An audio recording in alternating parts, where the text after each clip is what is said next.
Incredibly grateful for your support. Before we begin today's tale, tell us, which city or country are you joining us from? We love connecting with our global audience. Now, let's dive into today's story. Robert Keller wiped the grease from his calloused hands, satisfaction evident in his stern features as he examined the restored engine before him. The clock on his workshop wall read 7:30 p.m., another long day at Keller's Auto Repair. But the extra hours meant more savings toward Andrea's dream gallery.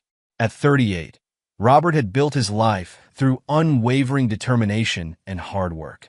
The repair shop, a testament to his mentor Frank's faith in him, wasn't just a business, it was his legacy. The familiar scent of motor oil and metal filled his nostrils as he moved through the workshop, checking each station with meticulous attention. "Dad, I finished organizing the tool cabinet like you showed me," Kevin called out from the corner of the shop. Robert turned to see his 16-year-old son, his hands dirty, but his expensive camera safely stored in its bag on the high shelf. "Let me take a look," Robert said, his voice carrying the natural authority that made even his most experienced mechanics snap to attention. He examined Kevin's work, noting the precise arrangement of wrenches and sockets. "Good job. You're learning fast." Kevin beamed at the rare praise. "Thanks, Dad. I was thinking maybe I could photograph some of the restored classics for the shop's website. It could help attract more customers." Robert considered the suggestion, his face maintaining its usual stoic expression. "Show me some test shots first. Everything that represents this shop has to meet our standards." His standards, perfection was the minimum acceptable level. The phone rang, and Robert's expression tightened as he recognized the number. "Andrea," he answered, his voice softening slightly for his wife of 12 years. "Robert, honey, I'll be home late tonight. The Art Appreciation Society meeting is running longer than expected. We're discussing some exciting new techniques I want to try in my next series." "Another late meeting?" Robert's jaw clenched slightly. "That's the third this month. You know how important this is for my development as an artist. Besides, you're always working late at the shop." Andrea's voice carried a hint of defensive irritation. "I work late to keep this family secure," Robert replied, his tone measured but firm. "Make sure you're home for dinner tomorrow. Your brothers are coming over." After hanging up, Robert turned to find Kevin staring at him with an unreadable expression. "Your mother's passionate about her art," he explained, though something in his son's eyes made him pause. "Let's close up and grab some dinner." The drive home in Robert's black Ford pickup was quiet, both men lost in their thoughts. Their modest house in Portland's working-class district was dark when they arrived. Robert prepared a simple dinner, while Kevin disappeared upstairs with his camera. Later that evening, as Robert sat in his study reviewing the shop's accounts, his mind wandered to the early days of his relationship with Andrea. He'd been immediately drawn to her fiery spirit and creativity, so different from his own nature. Her large Italian-American family had initially been skeptical of the serious, intense mechanic pursuing their beloved daughter, but his unwavering dedication had won them over. The sound of footsteps pulled him from his thoughts. Kevin stood in the doorway, fidgeting with his camera strap. "Something on your mind, son?" Robert asked, noting the unusual tension in Kevin's shoulders. "Just thinking about Mom's Art Society meetings," Kevin mumbled, not meeting his father's eyes. "Do you know who all attends?" Robert leaned back in his chair, studying his son's face. "Your Uncle Tony introduced her to the group." "Why?" "No reason," Kevin replied too quickly. "Just curious." "Good night, Dad." Robert watched his son retreat, a familiar unease settling in his gut.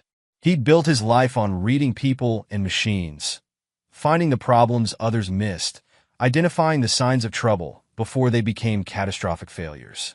Something in Kevin's behavior set off warning bells in his mind. The next day brought Tony and Vincent, Andrea's brothers, for their weekly dinner. Robert observed as Andrea fluttered around the kitchen, preparing her family's traditional recipes with practiced ease. "Business good at the shop, Robert?" Tony asked, helping himself to another serving of pasta.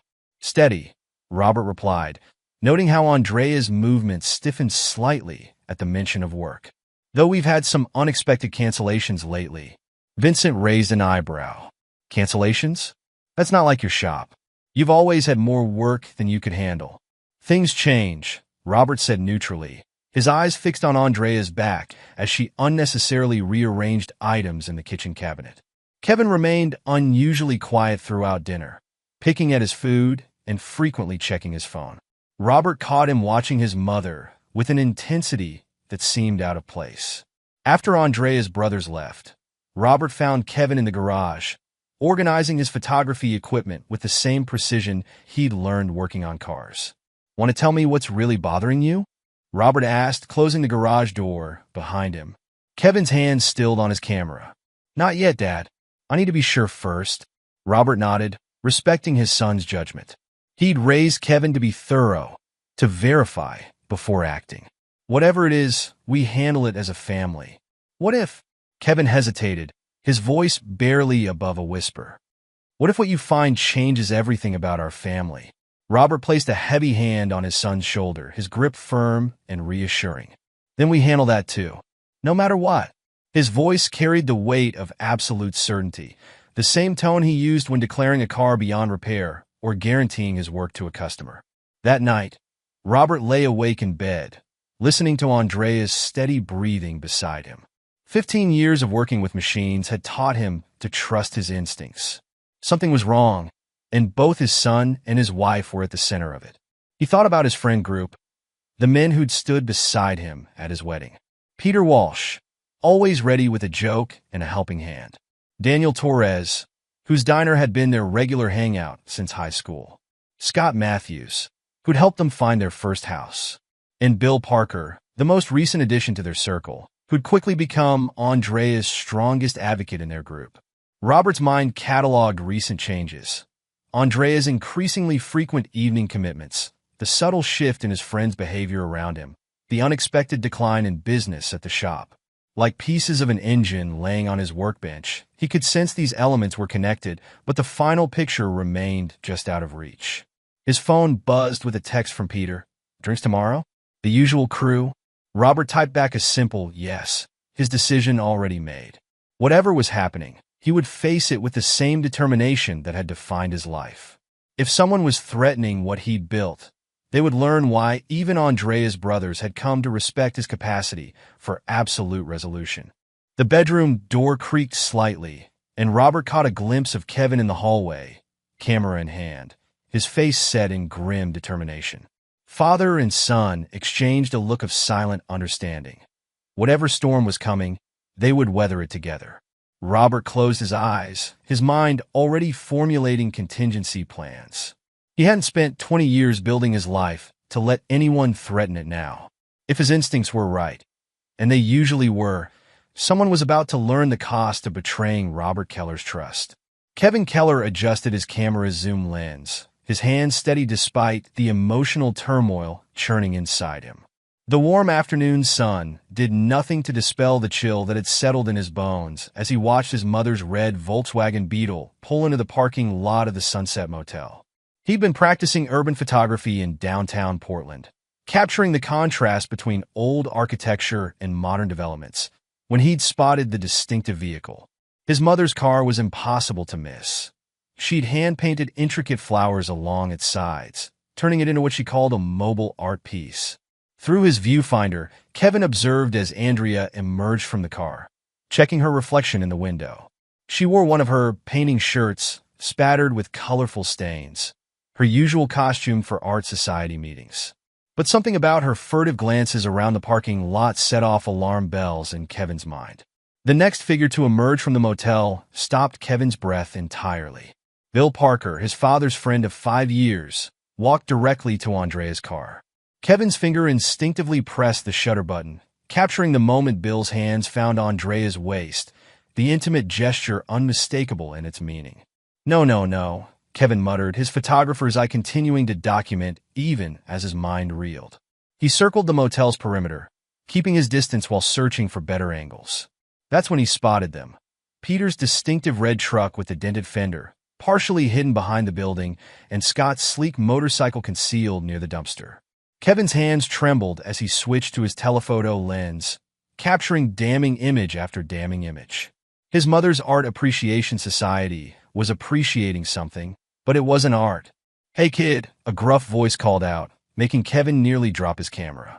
He turned to find a motel maintenance worker watching him suspiciously. "This is private property." "Sorry, sir," Kevin replied, forcing his voice to remain steady. "I'm doing a photo essay on local architecture for school. Just finished anyway."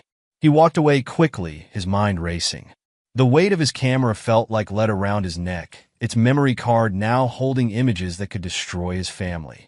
But it was the flash of something else he'd seen that truly chilled him. A stack of papers Bill had been carrying, bearing the familiar logo of his father's shop. Over the next week, Kevin became a shadow, his camera his constant companion. He followed his mother's carefully crafted schedule of art meetings and gallery research, documenting a web of betrayal that grew more complex with each passing day. At Daniel's diner, he photographed his mother in deep conversation with Peter and Scott, their heads bent together over documents. Through the diner's windows, he caught Daniel repeatedly checking his phone, his worried expression visible even from Kevin's hiding spot across the street. "Hey, Kevin," Daniel's wife Maria called out one afternoon, nearly making him jump out of his skin. "Taking pictures for the school paper?" Kevin forced a smile, grateful for the cover story he'd established. "Yeah, doing a piece on local businesses. The diner's lighting is perfect right now." Maria's kind face creased with concern. "You look tired, honey. Everything okay at home?" "Just busy with projects," Kevin replied, unable to meet her eyes. He'd always liked Maria, with her warm personality and the way she slipped him extra fries. Now he wondered if she knew, if she suspected what her husband was involved in. The most difficult moments came at home, watching his father work late into the night, unaware of the conspiracy forming around him. Robert's dedication to his business and family had always inspired Kevin. Now it made his heart ache. One evening, Kevin overheard a phone conversation between his mother and Bill that made his blood run cold. "The rumors are working," Andrea's voice drifted from her studio.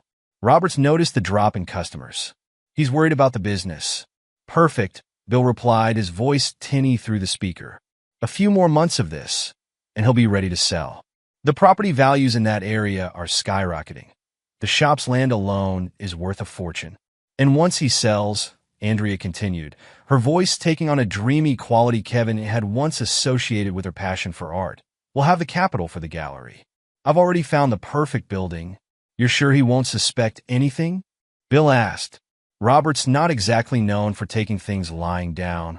Andrea's laugh sent chills down Kevin's spine. "Please. He thinks I'm spending my evenings with a bunch of middle-aged women discussing brush techniques. Besides, he's so focused on that stupid shop, he doesn't see what's right in front of him." Kevin's camera captured her expression through the studio window. Calculating, confident, completely at odds with the loving mother he thought he knew. As he reviewed the photos later, he noticed details he'd missed in person. The wedding ring absent from her finger, the business cards for real estate agents scattered across her desk, the familiar handwriting of his father's friends on documents they had no business possessing. The final piece fell into place when Kevin followed Scott Matthews to a meeting with potential buyers for his father's shop property, a meeting that took place weeks before anyone had even suggested selling the business. The photographs showed Scott gesturing enthusiastically, pointing out features of the building and lot, while Andrea stood in the background, nodding approvingly. That night, Kevin sat in his room, surrounded by hundreds of photographs spread across his bed. Each image told part of a story of betrayal, so complete it took his breath away. His mother and his father's closest friends had created an elaborate web of deception, using their intimate knowledge of Robert's life to systematically dismantle everything he'd built. The sound of his father's truck pulling into the driveway made Kevin's decision for him. He gathered the most damning photographs into a folder, each one carefully selected to tell the story in undeniable detail. His hands shook as he heard Robert's heavy footsteps on the stairs. "Dad," Kevin called out, his voice cracking slightly. "I need to show you something." Robert appeared in the doorway, his face showing concern at his son's obvious distress. "What is it, Kevin?" "Sit down, Dad," Kevin said, gripping the folder tightly. "Everything's about to change." Robert Keller sat motionless in his son's room, his massive hands gripping the folder of photographs with enough force to crumple the edges. Each image hit him like a physical blow. Yet his face remained eerily calm, a stillness that Kevin knew from experience preceded his father's most dangerous moments. "Tell me everything," Robert commanded, his voice carrying the same quiet authority he used when diagnosing a particularly complex mechanical problem. "Start from the beginning. Leave nothing out." Kevin recounted his discoveries chronologically, his own voice growing stronger as he watched his father's reaction. He detailed the weekly meetings at the Sunset Motel, the whispered conversations at Daniel's Diner, the secret real estate viewings with Scott. "The business problems," Robert interrupted, his voice like steel grinding against stone. "Explain." Kevin pulled out a series of photographs showing Peter Walsh talking to regular customers in various locations around town. They've been spreading rumors about poor work quality, suggesting people take their business elsewhere. That's why Thompson Auto across town suddenly has so many new customers. Robert's jaw clenched, a muscle twitching beneath the skin. "Continue."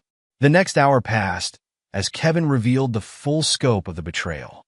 He showed his father images of Andrea meeting with real estate agents, documents proving Bill Parker had been researching property values in the area for months, evidence of Daniel Torres helping to finance Andrea's gallery plans with money skimmed from his diner.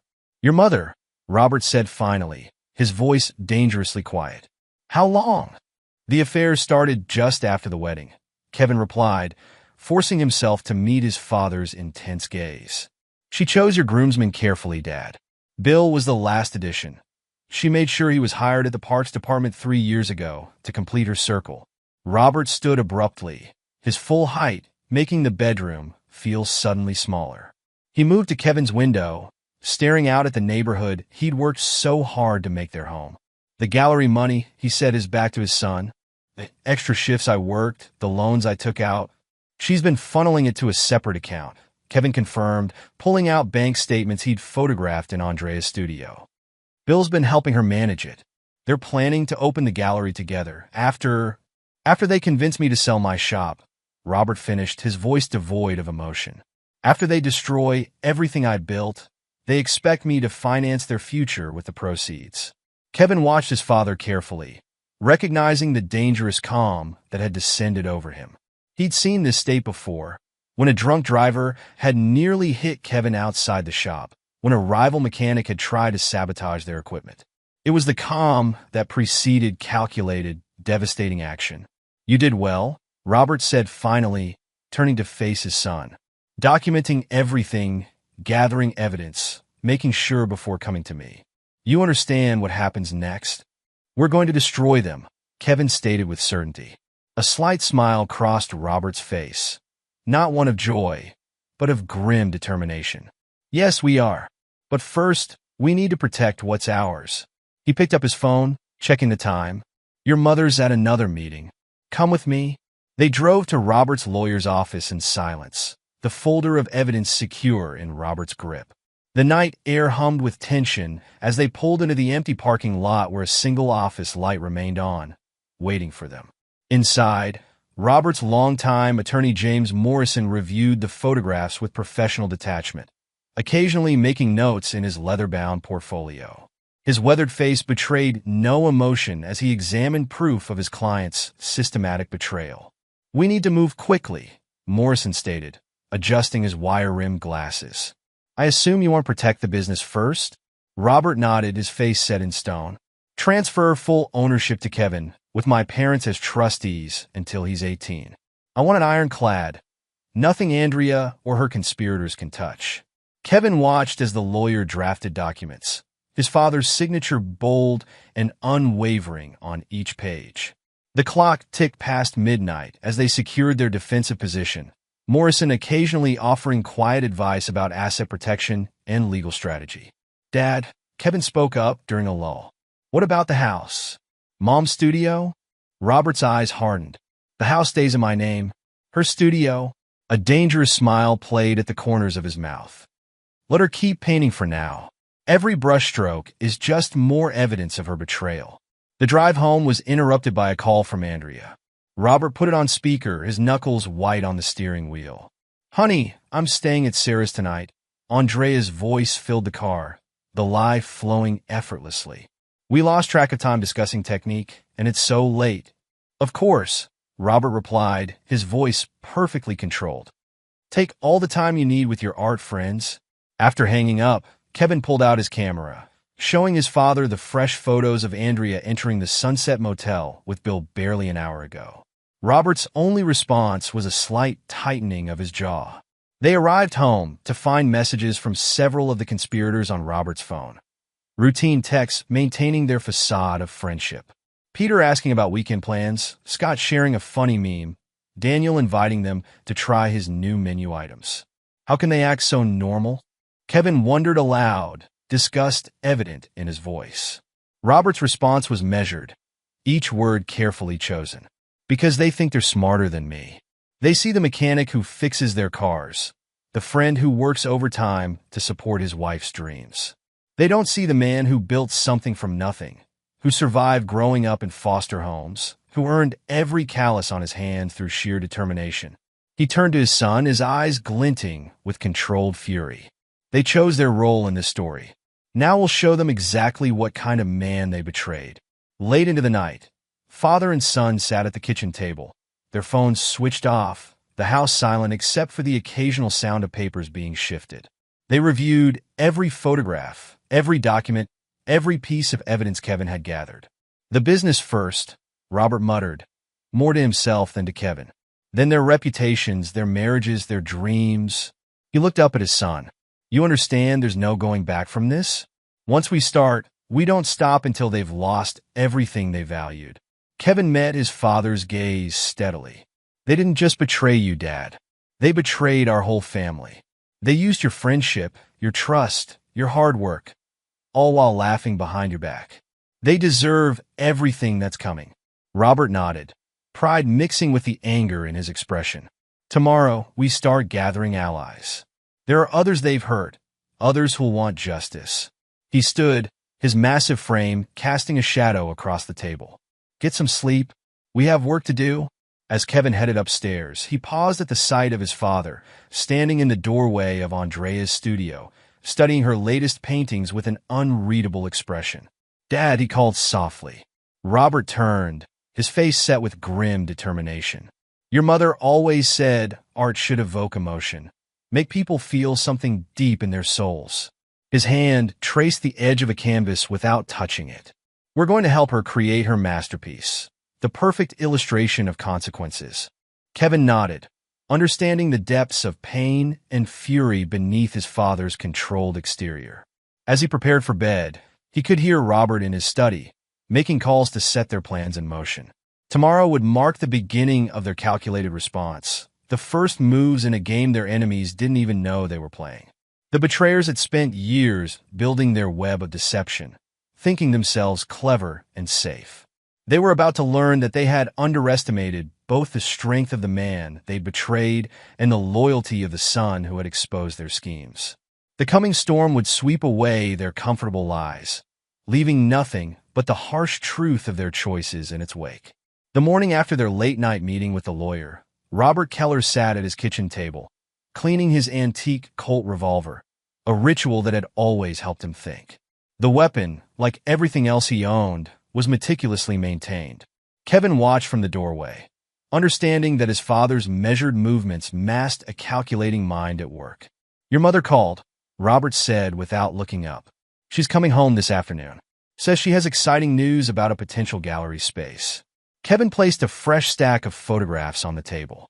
"Bill's been busy. He showed her the Wellington building yesterday. They're planning to use my college fund as part of the down payment." Robert's hands never paused. "Call Maria Torres. Tell her I need to meet with her. Alone." An hour later, Robert sat across from Daniel Torres's wife in a coffee shop far from her husband's diner.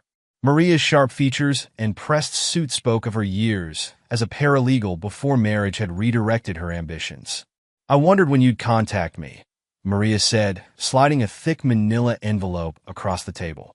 "I've been gathering my own evidence for 3 years." Robert examined the contents, bank statements, surveillance photos, handwritten notes detailing Daniel's suspicious absences. "How much has he stolen from the diner?" "Nearly $200,000, Maria replied, her voice tight with controlled anger. "I tracked every penny. He thinks I'm too busy with the books to notice his creative accounting. Andrea's gallery dreams aren't cheap, and your wife has expensive taste in conspirators. Robert's expression remained unchanged as he reviewed the documentation. Why didn't you come forward sooner? My children, Maria answered simply. I needed proof that would hold up in court. But now, she pulled out more papers. I have everything we need to take control of the diner in a divorce. Daniel was sloppy, kept all the receipts from their little meetings, probably for tax purposes. Idiot. Robert nodded, appreciating her approach. I need access to their meeting records. Dates, times, who was present. Already done? Maria tapped the envelope. I've been tracking their patterns for months. They're creatures of habit. Same motel, same meeting schedule. Even booked the same rooms. What do you want in return? Maria's eyes hardened. I want my diner. I want my children to see their father for what he is. And I want Andrea to learn what happens when you try to destroy someone's family. Robert extended his hand. We have a deal? The next piece fell into place that afternoon when Lisa Matthews, Scott's daughter from his first marriage, arrived at the auto shop. The 20-year-old's resemblance to her father stopped at the surface. Where Scott was smooth charm, Lisa radiated cold fury. Dad thinks he's so clever, Lisa said, handing over a USB drive. Working at the motel gives me access to everything. Security footage, guest records, credit card transactions. They didn't even bother using fake names half the time. Kevin, working nearby, paused to listen as Lisa detailed years of observed betrayal. Her father's abandonment of her mother had left scars that time hadn't healed. Why help us? Robert asked directly. Lisa's laugh was bitter. Because Dad's doing to you what he did to us. Convincing a friend to sell their business, promising to help manage the proceeds, then making it all disappear. It's his specialty. Ask my mom about the bakery she lost. Robert's network grew throughout the day. Eleanor, Frank's widow, arrived with a trembling hand but steel in her spine. At 75, she remembered every detail of Andrea's attempts to manipulate Frank into selling years ago. She came to the house, Eleanor recalled, her voice strong despite her age, bringing meals when Frank was sick, offering to help with paperwork. Then the suggestion started, how the property was too much work for an old man, how selling could fund his retirement. Frank saw right through her. Robert's jaw tightened. Why didn't Frank tell me? He wanted to give you a chance at happiness, Eleanor replied. Said every man deserves to make his own choices. But he left me instructions. If Andrea ever tried again, I was to give you these. She produced a set of letters, documents, and recordings. Frank, ever meticulous, had documented every interaction, every attempted manipulation. Even after death, his mentor was protecting him. By evening, Robert had assembled a war council in his garage. Maria with her financial evidence, Lisa with her surveillance footage, Eleanor with her historical documentation. Each woman brought a piece of the puzzle, their combined knowledge forming a devastating arsenal. Andrea's gallery dreams make her vulnerable, Maria observed, spreading blueprints of the Wellington building across Robert's workbench. She's been focusing all her energy there, getting sloppy with covering her tracks. Bill's been handling the real estate arrangements, Lisa added. He's been meeting with investors, making promises he can't keep without your shop sale proceeds. Robert absorbed every detail, his mind assembling the pieces into a plan. They built their betrayal on careful manipulation, he said finally. We'll destroy them with absolute truth. Kevin, prepare your photos. Maria, get your financial records in order. Lisa, compile the surveillance footage. Eleanor, have your documents ready. He stood his massive frame towering over the workbench. Tomorrow, we start dismantling everything they've built. No warnings, no threats, no negotiations. They chose their path. Now they'll walk it to the end. Robert's first move targeted the foundation of Andrea's carefully constructed facade. Monday morning found him in the office of Principal Catherine Shun, laying out evidence of Andrea's misuse of school resources and time. Mrs. Keller has been conducting personal business during class hours, Robert explained, his tone professional as he presented documented proof. Using school computers to research properties, meeting with real estate agents during her planning periods, neglecting her teaching duties to pursue her gallery ambitions. Principal Chin reviewed the evidence with growing concern. These meetings with Mr. Parker during school hours. Bill Parker is not just a parent of one of her students, Robert continued, sliding forward more photographs. Their relationship extends beyond professional boundaries. The formal reprimand was issued before lunch. By afternoon, anonymous tips had reached the school board, raising questions about Andrea's commitment to education. Robert watched from his truck as she emerged from an emergency meeting, her confident stride faltering for the first time. Peter Walsh's downfall began with a series of precise phone calls to his construction union. Robert's evidence was damning. Photographs of Peter's unauthorized absences from job sites, timestamped to match his motel meetings with Andrea. Mr. Walsh's pattern of behavior raises serious concerns, Robert told the union representative, his voice carrying the authority of someone who understood hard work and responsibility. These absences occurred during critical safety inspections. His neglect put other workers at risk. The union's disciplinary action was swift. Peter's attempts to explain his absences only dug him deeper as his lies unraveled under scrutiny. Scott Matthews proved more challenging, but Robert had anticipated his slippery nature. A careful audit of his real estate listings revealed multiple irregularities, properties marketed without proper authorization, hidden relationships with buyers, commissions allocated through questionable channels. Your husband's professional conduct requires immediate review, Robert informed Scott's broker, presenting Lisa's carefully compiled evidence. These transactions involve significant ethical violations. The real estate board's investigation struck at the heart of Scott's operation. His license suspension was just the beginning. Each questionable deal invited further scrutiny, each revealed violation adding to his professional destruction. But Robert's masterstroke targeted Andrea's gallery dreams directly. Through Maria's legal connections, he learned the Wellington building's owner faced mounting tax problems. A series of carefully structured offers, made through shell companies, secured the property for a fraction of its value. The city's youth arts program lacks a permanent home, Robert told the Parks Department board, Bill Parker notably absent from the meeting. I'd like to donate this building for their use, ensuring future generations have access to affordable art education. The press coverage was immediate and positive. Robert, the successful local businessman supporting community arts, became the face of a feel-good story. The irony of using Andrea's dream building to support young artists wasn't lost on those who knew the truth. Bill's desperate attempt to salvage the gallery plans revealed the cracks in the conspirators' alliance. Robert watched through Kevin's camera lens as Bill confronted Scott outside the Sunset Motel. "You promised me those property assessments were solid," Bill shouted, his composure cracking. "Now I have investors breathing down my neck." Scott's response was predictably self-serving. "Don't blame me for your mismanaged deals." If Peter hadn't drawn attention with his careless behavior, the accusations flew as their carefully maintained facade crumbled. Daniel, facing scrutiny over his diner's finances, turned on his co-conspirators. Peter, suspended from work, demanded compensation for his lost wages. Each betrayer sought to save themselves at the expense of the others. Robert orchestrated their destruction with the same precision he'd once used to rebuild engines. Each move was calculated, each consequence anticipated. He watched through Kevin's photographs as their confident smiles disappeared, replaced by worried frowns and suspicious glares. Andrea remained unaware of the noose tightening around her dreams. She continued planning her gallery, oblivious to the systematic dismantling of her support network. Robert allowed her this illusion, knowing the complete devastation would be more effective than gradual revelation. "The architects are ready to start renovations," she announced over dinner one evening, her eyes bright with manufactured enthusiasm.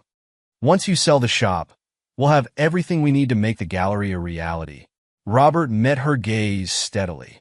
"The shop's future is secure," he replied, watching her expression falter slightly. "Some things aren't for sale." Later that night, as Kevin reviewed his latest surveillance photos, Robert prepared for the final phase of their response. "Your mother's family needs to know the truth," he told his son. "All of it," Kevin nodded, understanding the weight of what would come next. I prepared a special portfolio for them. Every betrayal, every lie, every secret meeting, documented and dated. Robert studied the collection of evidence they'd amassed: Maria's financial records, Lisa's surveillance footage, Eleanor's historical documentation, Kevin's photographs, and the mountain of proof they'd gathered during their campaign of destruction. "Tomorrow," he said, his voice carrying the finality of a judge's gavel, "we show her brothers exactly who their sister really is." The Russo family dinner was a monthly tradition Andrea's brothers had maintained since their father's passing.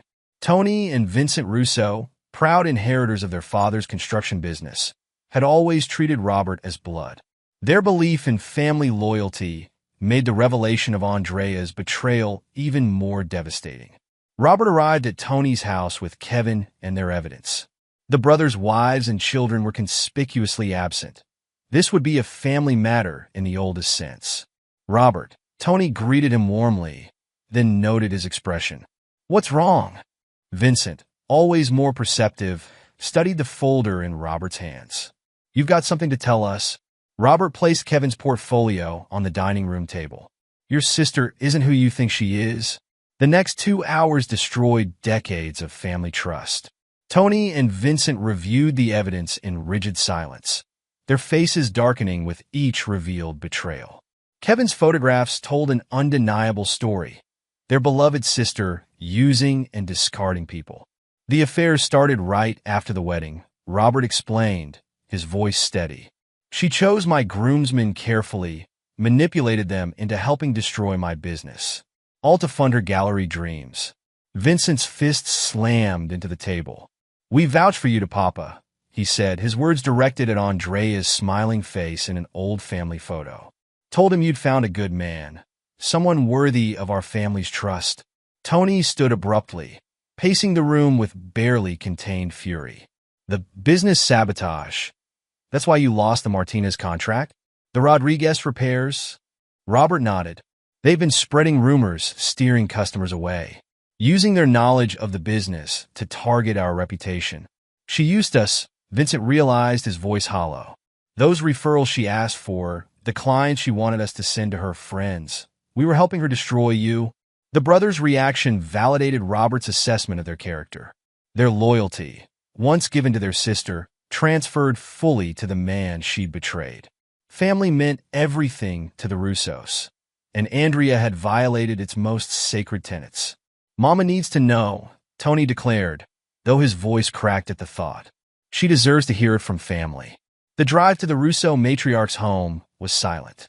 Maria Russo, family cornerstone and keeper of traditions, opened her door to find her sons, son-in-law, and grandson bearing the weight of terrible truth. Kevin's portfolio told the story again. Maria Russo's proud stance crumbled as she witnessed her daughter's true nature revealed through countless photographs and documents. Her collapse wasn't theatrical. It was the quiet devastation of a mother seeing her child's complete moral failure. "All these years," she whispered in Italian, clutching her rosary. "All the Sunday dinners, the family prayers, the values we taught her. For what?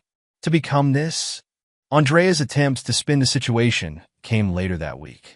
She arrived at her mother's house unannounced, armed with excuses and justifications. Instead of her expected allies, she found her brothers waiting with Robert and Kevin, trying to get ahead of the story. "Sisters?" Vincent's voice carried generations of disappointment. "Like you got ahead of Robert's business problems that you created?"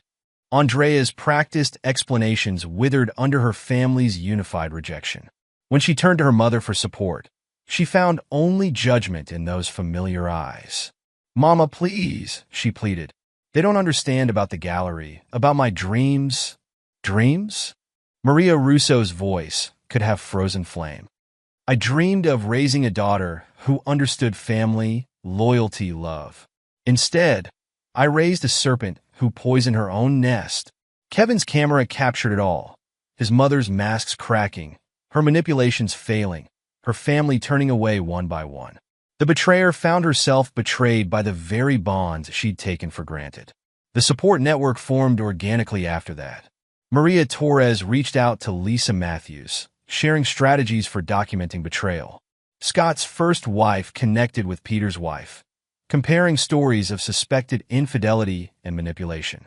Eleanor provided wisdom and perspective, her years of observing Andrea's schemes helping the others understand their shared experience.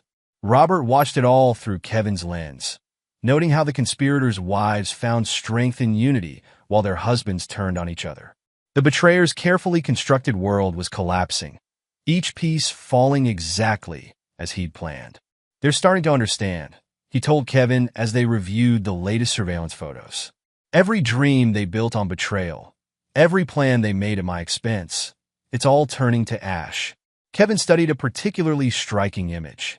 Andrea standing alone outside her mother's house, the Russo family united behind closed doors. What happens when they have nothing left to lose? Robert's smile was terrifying in its certainty. That's when we show them exactly how much more they can lose. Andrea's red Volkswagen Beetle pulled into the driveway at 7:15 p.m. The house stood dark except for a faint glow emanating from the garage. She grabbed her portfolio case, filled with new gallery plans and architectural drawings. Her latest attempt to convince Robert about selling the shop. The garage door opened with its familiar mechanical whir. Andrea stepped inside, then froze. Every painting she'd ever created lined the walls and covered the workbenches.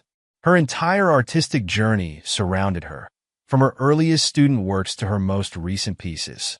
Robert and Kevin stood in the center of the garage. Kevin's camera was mounted on a tripod, its red recording light blinking steadily. Robert held her favorite brush in his massive hands, the one he'd bought her for their 5th anniversary. "Robert?" Andrea's voice wavered. "What's going on?"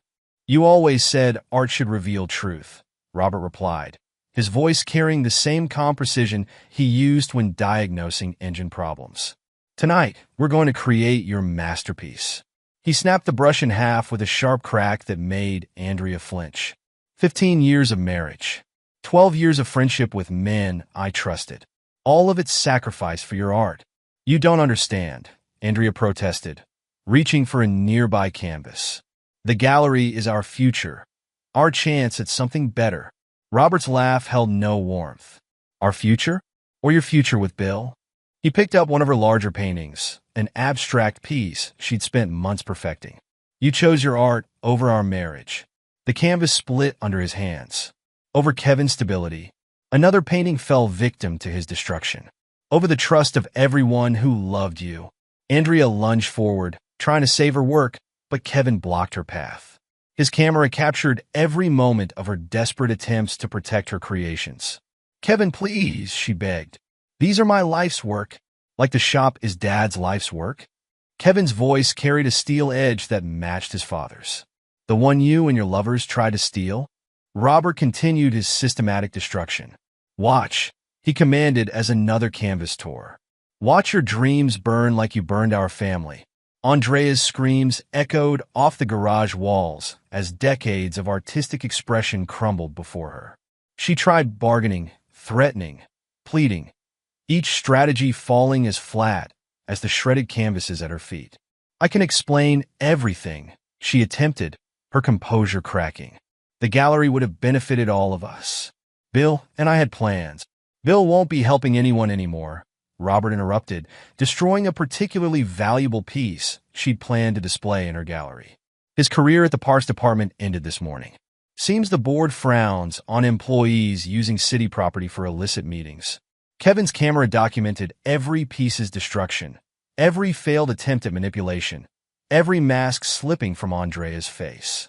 The woman who had orchestrated their family's near destruction stood revealed in the harsh garage lighting. "You think destroying my art will fix anything?" Andrea's voice turned venomous. "You're still just a mechanic, a simple man who never understood ambition." Robert paused, holding her most recent work, a piece she'd spent 6 months creating. "You're right. I am a simple man. I believe in honest work, loyal friendship, and family trust." The painting crumbled in his grip. Simple values you sacrifice for your ambitions. As the last canvas fell, Andrea collapsed to her knees among the debris of her artistic dreams. Kevin's camera captured her breakdown in merciless detail, the same way she'd shown no mercy in orchestrating their family's destruction. "Your art meant everything to you," Robert said, his voice carrying absolute finality. "Now you have nothing."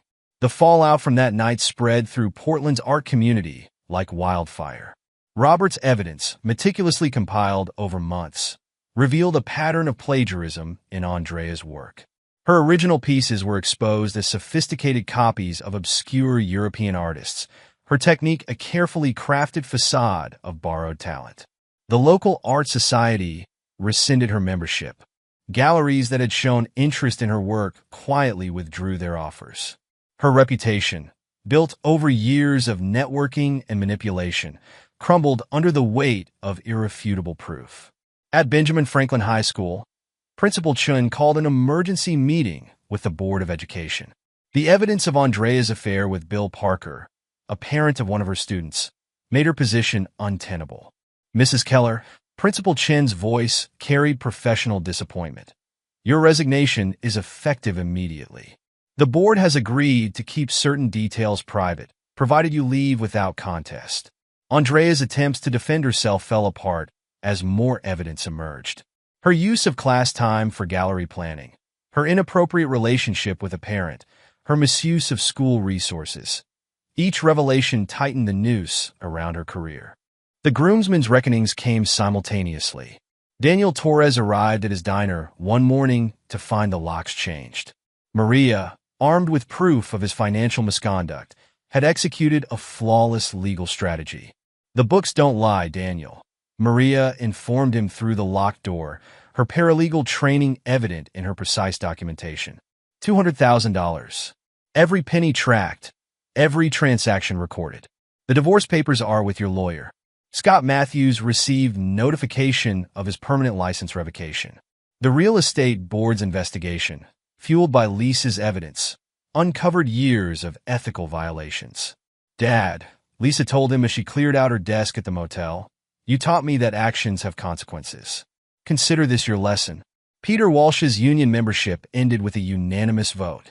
His attempts to explain his absences only revealed more compromising information about his activities with Andrea. Bill Parker's downfall proved especially spectacular. Robert's evidence of his misuse of city property, combined with proof of his inappropriate relationship with a teacher at his daughter's school, made headlines in the local paper. The betrayers' marriages ended decisively. Maria's legal expertise empowered the other wives, showing them how to document everything, protect their interests, and emerge stronger from their divorces. Robert watched it all unfold through Kevin's lens, each photograph capturing another moment of justice served. The conspirators who had laughed at his trust now faced the consequences of their choices. Andrea made one final attempt to salvage her position at the school. She arrived at the board meeting armed with prepared statements and character witnesses. Instead, she found Robert waiting with proof of her plagiarism. "Your copies are skillful," he acknowledged, displaying side-by-side comparisons of her work with the originals. "But they're still just imitations. Like your marriage, like your loyalty, like your love." The evidence was irrefutable. Andrea's teaching career ended with her resignation, her dreams of artistic recognition shattered by proof of her deception. 1 year later, Keller's auto repair had expanded to twice its original size. The familiar scent of motor oil and metal now mingled with the clean smell of fresh paint from the newly renovated customer area. Kevin's photographs lined the walls, artistic shots of classic cars and precision machinery that brought a different kind of beauty to the practical space. Robert stood in his office, reviewing the shop's latest quarterly reports. Without the hidden sabotage, business had flourished. Their reputation for honest work and professional integrity attracted customers who appreciated the story of their resilience. Kevin entered, carrying his latest portfolio. At 17, he'd grown into his father's strength while developing his own artistic vision. His photography had gained recognition in local exhibitions, not for the dramatic expose of his mother's betrayal, but for his ability to find beauty in mechanical precision. "The Martinez family wants us to document their car's restoration," Kevin said, showing Robert his concept shots. "They said they chose us because they trust our work." Robert nodded, understanding the weight of that trust. The shop had become more than a business. It was a testament to their survival, their bond, their shared victory over betrayal. The bell above the door chimed.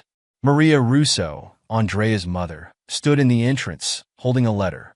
Her face carried the weight of maternal disappointment. Andrea asked me to give you this, she said, extending the envelope to Robert. She's in therapy. Says she understands now what she destroyed. Robert accepted the letter without opening it. And what do you think, Maria? The elderly woman's eyes hardened. I think my daughter forgot that real art comes from truth, not lies. She chose her ambitions over her family. Now she has neither. After she left, Robert and Kevin reviewed the security footage Lisa had compiled, their own insurance against future attempts at manipulation. The images showed Andrea's new life. A small apartment in Seattle, a receptionist job at a corporate office, solitary evenings far from the family she betrayed. Dad, Kevin said, studying a particularly striking photo of their expanded shop. Do you ever regret how far we went? Robert turned to his son, remembering the boy who'd brought him truth when others offered lies. The young man who'd helped document their journey from betrayal to triumph. Their shared ordeal had forged something unbreakable between them. They taught us that sometimes the most important justice is the kind you create yourself, Robert replied, his voice carrying the certainty of a man who knew his own strength. We didn't just survive their betrayal. We made sure they'd never forget the cost of their choices. Together, they walked through their thriving business. Kevin's photographs captured every angle of their success. The loyal customers, the pristine workspace, the awards for excellence that had replaced Andrea's paintings. The betrayers had lost everything: families, careers, reputations. But Robert and Kevin had gained something more valuable: unshakable trust in each other and the knowledge that true strength comes from facing betrayal with dignity and calculated resolve. As they closed the shop that evening, the setting sun painted their expanded building in shades of victory. They had emerged not just stronger, but wiser. Two men who understood that sometimes the most powerful response to betrayal is showing the betrayers exactly what they lost. The security system armed with a decisive click, protecting the legacy they defended and strengthened. Father and son walked to their trucks, leaving behind the ghosts of betrayal and carrying forward the bond that had turned vengeance into triumph. Epilogue: 5 years later. Kevin Keller adjusted his camera settings as he prepared to photograph the latest addition to their shop's classic car collection. At 21, he'd grown into a respected photographer, his work featured in automotive magazines and galleries alike. The irony wasn't lost on him. His mother had dreamed of gallery recognition, but he'd achieved it through honest talent rather than deception. The shop had transformed over the years. Keller's Auto Repair now occupied an entire block, with a dedicated photography studio where Kevin documented their restoration projects. Their reputation had spread beyond Portland, attracting collectors and enthusiasts from across the country. Robert entered the studio, his imposing presence unchanged by time. Success had only reinforced his natural authority. The Jensen owner called. He informed Kevin, "They want you to document the entire restoration process for their collection." "I'll set up the timeline tomorrow," Kevin replied, reviewing shots on his camera's display. "How was the meeting with the business association?" Robert's slight smile carried satisfaction. "They voted me president. Unanimous decision." He paused, studying one of Kevin's framed photographs, a masterpiece of captured in perfect detail. Maria Torres, called earlier. Kevin lowered his camera. Maria had become their most reliable source of information about the aftermath of their revenge. As a respected paralegal at Portland's largest law firm, she kept tabs on all the players in their family drama. Andrea's gallery in Seattle failed, Robert continued, his voice devoid of emotion. Third attempt in 5 years. She's working as an administrative assistant at a community college now. No more painting. Kevin nodded, remembering the night they destroyed her artistic ambitions. And Bill, working as a maintenance man at an apartment complex in Tacoma. The Parks Department blacklist was thorough. He hasn't held a government position since. Robert's expression remained impassive. They're living together in a one-bedroom apartment, still trying to convince people they were victims of circumstance. The other conspirators hadn't fared better. Daniel Torres had left Portland after losing the diner, working kitchen jobs in small towns. His children refused to speak to him. Maria had rebuilt the diner into a successful chain, her business acumen finally unleashed. Scott Matthews attempted real estate work in neighboring states, but his reputation followed him. His daughter Lisa had used her motel evidence-gathering experience to become a successful private investigator, specializing in exposing unfaithful spouses. Peter Walsh's union blacklisting had forced him into non-union construction work, living job to job. His wife had remarried, her new husband giving their children the stability Peter had sacrificed for his betrayal. Uncle Tony called, Kevin said, switching lenses. They saw Mom at Grandma Russo's funeral last month. Robert raised an eyebrow. Maria Russo had died, never reconciling with her daughter. Andrea's attempt to attend the service had met with unified family rejection. Vincent escorted her out, Kevin continued. Said she kept trying to tell everyone how therapy had changed her, how she understood her mistakes now. He paused, remembering his mother's artistic dreams. She looked old, Dad. Worn out. Nothing like the woman in my photographs. Robert moved to the studio window, overlooking their expanded business. Below, mechanics worked on luxury cars while clients consulted with staff in the professional reception area. Everything Andrea and her conspirators had tried to destroy had grown stronger in their absence. Eleanor's grandson is graduating next week, Robert said, changing the subject. She wants us to attend. Frank's widow had become family over the years, her loyalty rewarded with Robert's steadfast support. Her grandson would be starting an apprenticeship at the shop, continuing the legacy of mentorship that had shaped Robert's life. The phone rang, another call from Andrea's latest number. They received one every few months, each ignored with the same finality that had marked their revenge. Her messages played to an empty office, her pleas for forgiveness meeting digital silence. The art therapy group she's running at the community college is failing, Robert noted, reading from Maria's update. Seems her students discovered her history of plagiarism. Even teaching art basics is beyond her reach now. Kevin packed his camera equipment, preparing to photograph their latest restoration project. Remember when she said, "You never understood ambition?" Robert's laugh carried no joy. Her ambition destroyed everything she touched. Ours built something lasting. He gestured to their thriving business. The difference is integrity. Later that evening, they reviewed the day's photographs in Robert's office. The wall behind his desk displayed the building's original deed beside Kevin's first professional photography award. Success born from survival, strength forged in betrayal's fire. Lisa sent an interesting report, Robert mentioned, sorting through emails.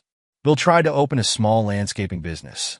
Failed when background checks revealed his history.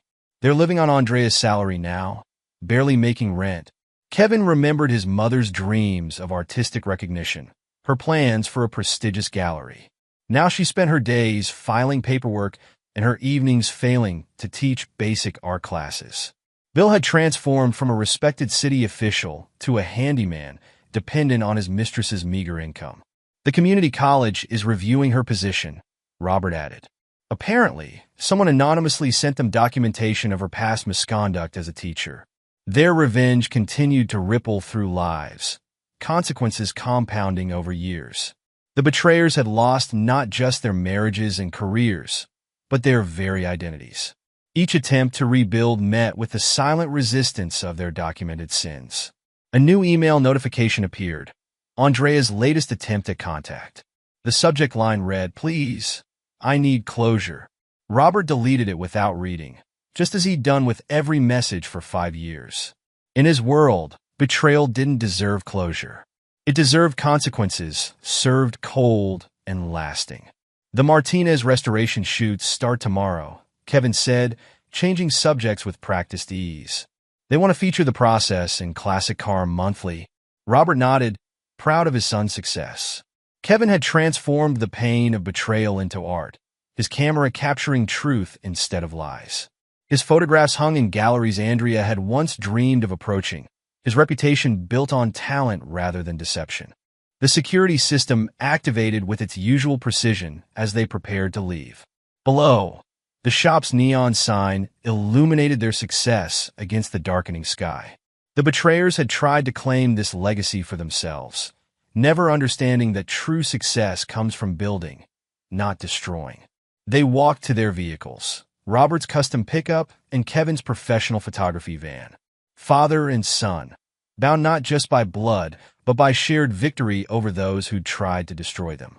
"Dad," Kevin said as they reached their cars, "I saw Mom's artist profile online. She tried to list her old works in her portfolio." Robert's expression didn't change. "Your photographs of their destruction are the only record of those paintings now. Fitting that her art only exists as evidence of her betrayal." They drove home separately.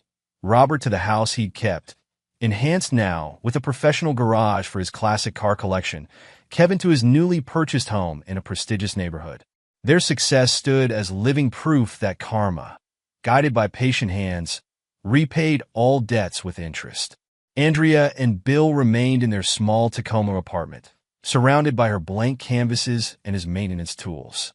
Their betrayal had purchased a life of quiet desperation, each day a reminder of the heights from which they'd fallen.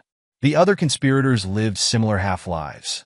Daniel cooking in anonymous kitchens, Scott hustling for real estate work in ever smaller markets, Peter following construction jobs across state lines. Their children grew up hearing cautionary tales about fathers who chose betrayal over family. But in Portland, the Keller name had become synonymous with excellence. Robert's business acumen and Kevin's artistic vision had created something Andrea's manipulations could never achieve: a legacy built on truth and trust. As night fell over their expanded empire, father and son carried the satisfaction of men who'd not only survived betrayal, but had transformed it into triumph. Their revenge, executed with precision and documented with artistic skill, had become a masterpiece of justice served. Tomorrow would bring new projects, new successes, new victories.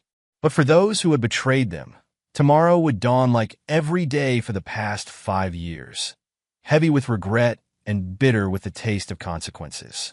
And there you have it. Another story comes to an end. What did you think? I'd love to hear your thoughts in the comments below. If you enjoy this story, consider joining our community by subscribing. It means the world to us. For more stories like this one, check out the recommended videos on screen, and I'll see you there.